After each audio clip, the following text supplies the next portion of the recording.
So hey guys, అందరూ ఎలా ఉన్నారు? సో అందరూ అయితే మంచిగా ఉన్నారు అనుకుంటున్నాను. సో మనం ఇవాళ వీడియోలో వెళ్ళిపోతే ఏంటంటే, సో బాసరెట్ ట్రిబిలిటీ వాళ్ళకి సెలక్షన్ లిస్ట్ ఎప్పుడు వస్తుంది చాలామంది కమెంట్ చేస్తున్నాం కదా. సో వాళ్ళ కోసం వీడియో అనమాట. సో అందరూ అయితే వీడియో ఫుల్గా చూడండి. ఫస్ట్ ఇక్కడ చూడండి ఒకసారి మనం. సో మనకి ఇక్కడైతే కొన్ని డేట్స్ అయితే వాళ్ళు పెట్టున్నారు. ఎట్లా అంటే issue of online application, last day of receiving online application.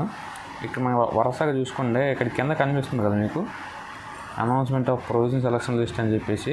Other than the special category, అంటే స్పెషల్ కేటగిరీ కాకుండా మిగతా వాళ్ళకి ఇస్తారనమాట. అదేంటంటే స్పెషల్ కేటగిరీకి మళ్ళీ వేరే సపరేట్గా వస్తుంది. స్పెషల్ కేటగిరీ వేరు, నార్మల్ కేటగిరీ వేరు అనమాట. ఓకేనా? సో ఇక్కడ చూడండి, మనకి 3/7/2024 అన్నారు. సో ఆ డేట్ని అయితే జూలై 3 అయితే మీకైతే లిస్ట్ వస్తుంది. ఇంకా కింద చూస్తే మీకు 10/8 ఉంది. సో 10/8 అంటే ఏంటంటే చేంజ్ అవ్వచ్చు అని మీనింగ్ అనమాట. అంటే 3 రావచ్చు, లేకుంటే కొన్ని టెక్నికల్ ఇష్యూస్ వల్ల నెక్స్ట్ 1 వీక్ అయినా పోస్ట్పోన్ అవ్వచ్చు, లేకుంటే మిడిల్నే రావచ్చు అనమాట. ఇదనమాట మన 10/8 మీనింగ్. సో తర్వాత మీకు లిస్ట్ వచ్చిన తర్వాత మళ్ళీ వాళ్ళు చెప్తారు, ఎవరైతే లిస్ట్లో నేమ్స్ ఉన్నాయో వాళ్ళైతే డాక్యుమెంట్ వెరిఫికేషన్ వెళ్ళాల్సి ఉంటుంది. సో కింద డేట్స్ కనిపిస్తున్నాయి కదా, ఇవి కూడా చేంజ్ అవ్వచ్చు అనమాట. ఓకేనా? సో రిపోర్టింగ్ క్యాంపస్ నెక్స్ట్ మీకు వెరిఫికేషన్ సక్సెస్ఫుల్గా అయిపోతే నెక్స్ట్ మీరు కాలేజ్లోకి వెళ్ళిపోతుంది అనమాట.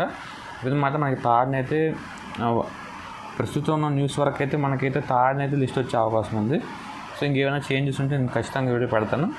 సో దానికోసం మన ఛానల్ సబ్స్క్రైబ్ చేసుకోండి, అండ్ ఆల్సో మీ ఫ్రెండ్స్ అందరికీ షేర్ చేయండి. ఓకేనా?